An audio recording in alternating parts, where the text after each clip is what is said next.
বাংলার বিশেষ ফ্লাইটে দেশে ফিরলেন দুবাইয়ে আটকে পড়া ১৮৯ জন। স্বস্তির নিঃশ্বাস ক্রু যাত্রীদের।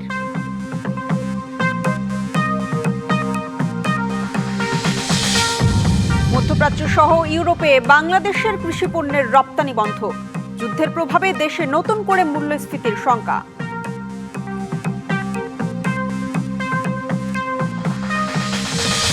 এবং টি-20 বিশ্বকাপে আজ দ্বিতীয় সেমিফাইনাল।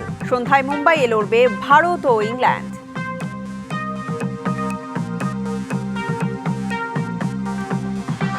ইরানে যুদ্ধবিরতি চান না মার্কিন সিনেটের অধিকাংশ সদস্য। ট্রাম্পের সামরিক পদক্ষেপ সীমিত করার প্রস্তাব নাকচ করে দিয়েছে সিনেট। ডোনাল্ড ট্রাম্প বলছেন, ইরানের শক্তিশালী অবস্থানে রয়েছে ওয়াশিংটন। এদিকে ইরানের রাজধানী তেহরানে নতুন করে বড় ধরনের বিমান হামলা শুরু করেছে ইসরায়েলি বাহিনী। পাল্টা জবাবে ইসরায়েলে দূরপাল্লার ক্ষেপণাস্ত্র ও ড্রোন ছুড়েছে তেহরান। লেবাননে ইসরায়েলি ড্রোন হামলায় নিহত হয়েছেন ৩ জন।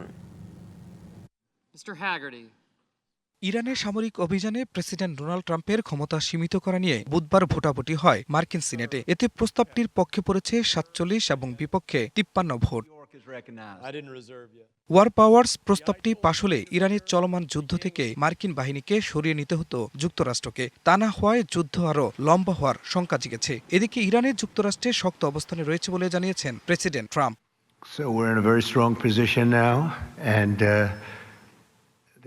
ইরানে যুক্তরাষ্ট্র শক্তিশালী অবস্থানে আছে। তাদের ক্ষেপণাস্ত্র দ্রুত ধ্বংস করা হচ্ছে, লঞ্চারগুলো নিশ্চিহ্ন করা হচ্ছে। আমাদের বিশ্বের সর্বশ্রেষ্ঠ সামরিক বাহিনী আছে।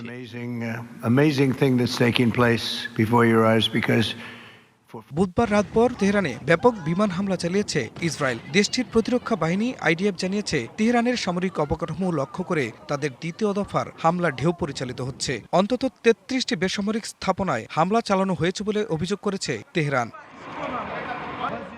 জবাবে ইরানও ইসরায়েলকে লক্ষ্য করে ব্যাপক ক্ষেপণাস্ত্র ও ড্রোন হামলা চালিয়েছে। ইরানের বিপ্লবী গার্ড IRGC জানিয়েছে, তারা ইসরায়েল ও মার্কিন সামরিক ঘাঁটি লক্ষ্য করে ১৯ দফা হামলা চালিয়েছে। ইরাকের কুর্দিস্তানে ইরান বিরোধী বিচ্ছিন্নতাবাদী বাহিনীর বিরুদ্ধে ইরানি বাহিনী হামলা চালাচ্ছে বলেও খবর প্রকাশ করেছে দেশটির গণমাধ্যম প্রেস টিভি। এদিকে রাজধানী রিয়াদের কাছে ইরানের ছোড়া ৩টি ক্রুজ মিসাইল ভূপাতিত করেছে সৌদি আরব। খান মোহাম্মদ মুকুল, ডিবিসি নিউজ ডেস্ক। মধ্যপ্রাচ্যে চলমান যুদ্ধাবস্থার কারণে নিয়মিত ফ্লাইট স্থগিত হওয়ায় সংযুক্ত আরব আমিরাতের দুবাইয়ে আটকে পড়া ১৮৯ বাংলাদেশি বিশেষ ফ্লাইটে দেশে ফিরেছেন। সকাল ৭টার দিকে ইউএস বাংলা এয়ারলাইন্সের একটি বিশেষ ফ্লাইট তাদের নিয়ে ঢাকার হজরত শাহজালাল আন্তর্জাতিক বিমানবন্দরে অবতরণ করে। নিরাপদে দেশে ফিরিয়ে আনতে ইউএস বাংলা ঢাকা দুবাই ঢাকা রুটে দুটি বিশেষ ফ্লাইট পরিচালনার সিদ্ধান্ত নেয়। এরই অংশ হিসেবে প্রথম বিশেষ ফ্লাইটটি বুধবার রাতে দুবাই থেকে রওনা দিয়ে ভোরে ঢাকায় পৌঁছায়।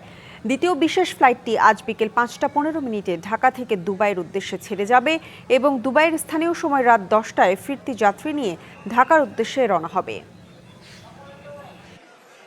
এয়ারবেসের সমস্যা, যারা আমেরিকার সিটিজেন, যারা সেনাবাহিনী যেখানে আছে ওখানে, এমনি কোনো রিয়াসি এলাকার ভিতরে কোনো সমস্যা নাই। যেখানে এয়ারবেস সেখানে সমস্যা, এয়ারবেস ছাড়া সমস্যা নাই। ইরানের হামলাগুলা অনেকভাবে চলতেছিল, এজন্য খবর নিয়ে লাস্ট পর্যন্ত জানতে পারলাম যে ফ্লাইটটা জায়গা মতো পাইছি, একটু কষ্ট থেকে বাঁচলাম আর কি। যুক্তরাষ্ট্রের দক্ষিণ এশিয়া বিষয়ক সহকারী পররাষ্ট্রমন্ত্রী পল কাপুরের সাথে বৈঠক করেছে বিএনপি ও জামায়াতের প্রতিনিধি দল। সকালে গুলশানে আলাদাভাবে বৈঠক হয়। বিএনপির বৈঠক নিয়ে দলটির স্থায়ী কমিটির সদস্য ডক্টর মঈন খান জানান, পারস্পরিক সম্পর্ক, পররাষ্ট্রনীতি, রাজনৈতিক সম্পর্ক ও বিএনপির দলীয় পলিসি নিয়ে আলোচনা হয়েছে। বিশ্বের বিভিন্ন দেশের সঙ্গে আমাদের যে পারস্পরিক সম্পর্ক, বিশেষ করে আমেরিকা যুক্তরাষ্ট্রের সঙ্গে আমাদের যে সম্পর্ক, সেসব বিষয় নিয়ে তারা সার্বিক আলোচনায় অংশগ্রহণ করার জন্যই এদেশে এসেছে। আমাদের যে ডিপ্লোম্যাটিক রিলেশন সেটা, দ্বিতীয়ত আমাদের যে বৈদেশিক সম্পর্ক সেটা, এবং তৃতীয়ত আমাদের সঙ্গে তাদের যে অর্থনৈতিক সম্পর্ক সেটা, এই তিনটি বিষয় আমাদের আলোচনায় করছে। ঈদকে সামনে রেখে পোশাকের বাজারে বেড়েছে কেনাকাটার ব্যস্ততা। শাড়ি, থ্রিপিসের পাশাপাশি বোরকা ও আবায়ার শোরুমেও দেখা যাচ্ছে ভিড়। নকশা ও মানে এসেছে বৈচিত্র্য, তবে দাম নিয়ে রয়েছে মিশ্র প্রতিক্রিয়া। ঈদের প্রস্তুতিতে নান্দনিকতা আর শালীনতার মেলবন্ধন খুঁজছেন অনেকেই, তাই বোরকা ও আবায়ার দোকানগুলোতেও বেড়েছে ক্রেতাদের পদচারণা। কালো রঙের ঐতিহ্যবাহী নকশার পাশাপাশি এবার দেখা যাচ্ছে প্যাস্টেল ধূসর ও নীলাভ শেডের বৈচিত্র্য। সূচিকর্ম, স্টোন ও মিনিমাল ডিজাইনে সাজানো এসব পোশাক নজর কেড়েছে তরুণীদের।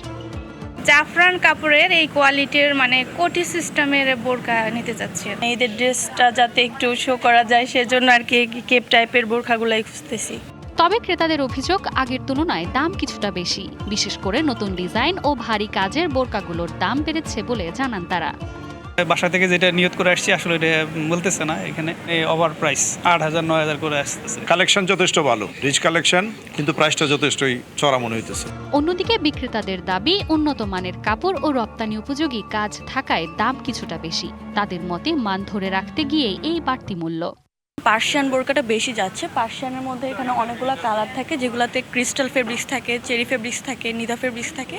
এগুলোর মধ্যে আমাদের যে কারচুপি ওয়ার্কটা এটা বেশি যাচ্ছে এখন। কাস্টমারের চাহিদা হচ্ছে গিয়ে 3,000 থেকে 6,000-এর মধ্যে, প্রাইসটার মধ্যে খুব বেশি প্রিফার করে। আর আমাদের সেলটাও হচ্ছে গিয়ে 3,000-এর উপর থেকে 10,000-এর মধ্যে। তো আমাদের দামের আলোচনা থাকলেও নকশা আর মানের সমন্বয়ে জমে উঠেছে বোরকা ও আবায়ার ঈদ বাজার। ঐতিহ্য, শালীনতা ও আধুনিকতার ছোঁয়ায় পূর্ণতা পাচ্ছে এবারের ঈদ প্রস্তুতি। Manjuma Afroz, Nilima, DBC news, Dhaka. ঢাকা সফরে থাকা মার্কিন সহকারী পররাষ্ট্রমন্ত্রী পল কাপুরের সাথে সকালে গুলশানে বৈঠক করেছেন জামাতে ইসলামীর প্রতিনিধি দল। এ নিয়ে রাজধানীর মগবাজারে জামাতের কেন্দ্রীয় কার্যালয়ে চলছে ব্রিফিং। যুক্ত হচ্ছে সেখানে। সংখ্যায় একটি দলকে জিতানোর জন্য তারা ব্যবস্থা গ্রহণ করেছিল। জাতির কাছে এটা স্পষ্ট করতে হবে এবং আমি এই সরকারের কাছে দাবি জানাবো রিজওয়ানা আহমেদকে, তারা রিজওয়ানা হাসানকে তারা কিভাবে জিজ্ঞাসাবাদের আওতায় আনবেন এবং আওতায় এনে তার কাছ থেকে পরিষ্কার যে সিচুয়েশন তিনি তৈরি করেছিলেন সে সম্পর্কে ওনারা জানবেন, আমাদেরকে জানাবেন, দেশবাসীর কাছেও এটা পরিষ্কার করবেন। আমরা নির্বাচনের আগেও কয়েকজন উপদেষ্টার ব্যাপারে অভিযোগ এনেছিলাম এবং আপনারা দেখেছেন ইন্টারিম গভর্নমেন্ট নিজেকে তত্ত্বাবধায়ক সরকারের সমপর্যায়ে নিরপেক্ষ সরকার হিসেবেই প্রতিবাদ করেছিল এবং সে ভূমিকায় তারা আছে সেটা তারা বলার চেষ্টা করেছিল। এবং একটি নীতিগত কথা ছিল যে ইন্টারিম গভর্নমেন্টে যারা দায়িত্বে থাকছেন উপদেষ্টা হিসেবে তারা কোনো সরকারে দলীয় সরকারে তারা কোনো ধরনের অংশগ্রহণ করবেন না, কোনো মন্ত্রিত্ব গ্রহণ করবেন না। কিন্তু শুরু থেকেই আমরা একজন ব্যক্তিকে ইন্টারিম গভর্নমেন্টের যিনি আমাদের প্রতিরক্ষা উপদেষ্টা ছিলেন, তিনি প্রথম দিনেই খলিলুর রহমান সাহেব পররাষ্ট্রমন্ত্রী হিসাবে শপথ গ্রহণ করেছেন, যেটা তিনি তার আগের শপথের পরিপন্থী কাজ করেছেন। এখানে এটা স্পষ্ট যে খলিলুর রহমান ছিল লন্ডন কনস্পিরেসির প্রধান হোতা এবং সেখান থেকে তিনি সরকারকে মোটিভেট করে ষড়যন্ত্র করে বর্তমান যারা সরকারে আছেন তাদেরকে সুবিধা দেওয়ার জন্যই উনি অব্যাহতভাবে কাজ করেছিলেন এবং তার সেই কাজের পুরস্কার হিসেবেই উনি পররাষ্ট্রমন্ত্রীর এই রিওয়ার্ডটা উনি পেয়েছেন। এতে আমি বিস্মিত হয়েছি বিএনপির ব্যাপারেও, কারণ বিএনপি কি এতই তার লোকজনের সংকট আছে যে একজন বিতর্কিত ব্যক্তি যিনি ইন্টারিম গভর্নমেন্টে থাকার সময়ে বিএনপির নেতা সালাউদ্দিন সাহেবই তার বিরুদ্ধে বক্তব্য রেখেছিলেন এবং তাকে সরকারের থেকে বের করে দিতে বলেছিলেন। তো এই খারাপ লোকটা, যেটা বিএনপির দৃষ্টিতে তখন খারাপ ছিল, এবং সালাউদ্দিন সাহেবের বক্তব্যের পর উনি বিএনপির সাথে নিশ্চয়ই গোপনে এমন এক কন্ট্যাক্টে গেছেন যে তারা বিএনপির স্বার্থ সংরক্ষণের জন্য উলঙ্গভাবে ভূমিকা নিয়েছেন, যে কারণে বিএনপির আস্থাভাজন হয়ে আবার তিনি বিএনপির মন্ত্রী হয়েছেন। টি-20 বিশ্বকাপের দ্বিতীয় সেমিতে মুখোমুখি হবে ভারত আর ইংল্যান্ড। মুম্বাইয়ের ওয়াংখেড়ে স্টেডিয়ামে সন্ধ্যা 7:30টায় মুখোমুখি হবে ভারত ও ইংল্যান্ড। দুটি করে টি-20 বিশ্বকাপের ট্রফি আছে দু দলেরই। সুপার 8-এর দাপুটে পারফরমেন্সে সেমি নিশ্চিত করেছে ইংল্যান্ড। ওদিকে দুর্দান্ত রান তাড়া করতে নেমে শেষ 4-এ নাম লিখেছে ভারত। বড় ম্যাচে বরাবরই থাকে এগিয়ে থাকে ভারত। হোম ক্রাউডের সামনে বেশ নির্ভর হয়েই মাঠে নামবে ম্যানিন্ডুরা। শেষ ম্যাচে বড় রান তাড়া করায় আত্মবিশ্বাসী টিম ইন্ডিয়া। দৃঢ় মানসিকতা ও ঘরের মাঠে দর্শকদের সমর্থন এ ম্যাচে ফেভারিট করবে ভারতকেই। সংবাদ এই ছিল এখনকার মতো। ডিবিসি নিউজের সংবাদগুলো পড়তে ভিজিট করুন dbcnews.tv আর ভিজিট করুন ডিবিসির ফেসবুক পেজ এবং ইউটিউব চ্যানেল। ডিবিসির সঙ্গেই থাকুন।